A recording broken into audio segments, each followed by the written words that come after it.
మొన్న ఢిల్లీలో జరిగిన AI summit, India AI impact summit ఎంత ప్రహసనంగా జరిగిందో మనం దాదాపు సోషల్ మీడియాలో, ఇతర మీడియాలో కూడా చూసాం. ఒక చిన్న సంఘటనే కావచ్చు, కానీ అది మొత్తం భారతదేశం యొక్క వాల్యూని ఇజ్జత్ తీసి పడేసింది. మొత్తం ప్రపంచం మొత్తం అన్ని దేశాలు నవ్వుకొని ఉంటాయి.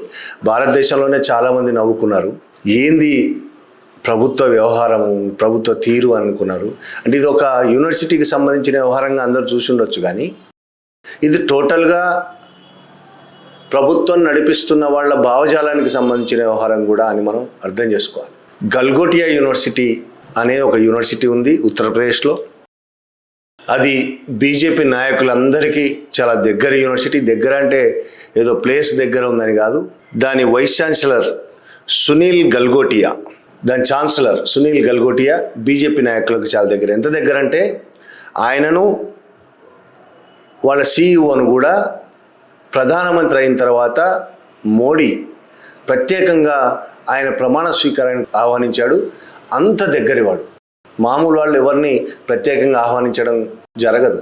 గల్గోటియా యూనివర్సిటీ ఛాన్సలరు, సీఈఓలను ప్రత్యేకంగా ఆహ్వానించాడు. అంతే కదా, అసలు గల్గోటియా యూనివర్సిటీ కాంగ్రెస్కు వ్యతిరేకంగా బీజేపీకి మద్దతుగా వాళ్ళ విద్యార్థులతో ర్యాలీలు తీయించింది. లాస్ట్ ఎలక్షన్ సమయంలో చూసినాం. అదొక పెద్ద ప్రహసనం. అనేక మీడియా, యూట్యూబ్ మీడియాలు ముఖ్యంగా ప్రచారం చేసినాయి. అవి బహిరంగ భారతదేశం ముందు ఉంచినాయి, భారతదేశం ప్రజల ముందు ఉంచినాయి. వాళ్ళు ర్యాలీ తీశారు. ఎందుకు తీస్తున్నామనే విషయం వాళ్ళకి అర్థం కాదు, కానీ ప్లకార్డులు పట్టుకొని ర్యాలీ తీశారు. రాహుల్ గాంధీకి వ్యతిరేకంగా, కాంగ్రెస్కు వ్యతిరేకంగా నినాదాలు చేస్తూ. దాని లోతుపాతులు కూడా వాళ్ళకి తెలియదు, కానీ ఆ యూనివర్సిటీ వాళ్ళందరినీ రోడ్డు మీదకి ఎక్కించింది. రాజకీయ కారణాల కోసం ఒక యూనివర్సిటీ తన దగ్గర చదువుతున్న పిల్లల్ని, యూనివర్సిటీ యాజమాన్యం రోడ్ల మీదకి ఎక్కించింది. ఇది కొత్త కాదు.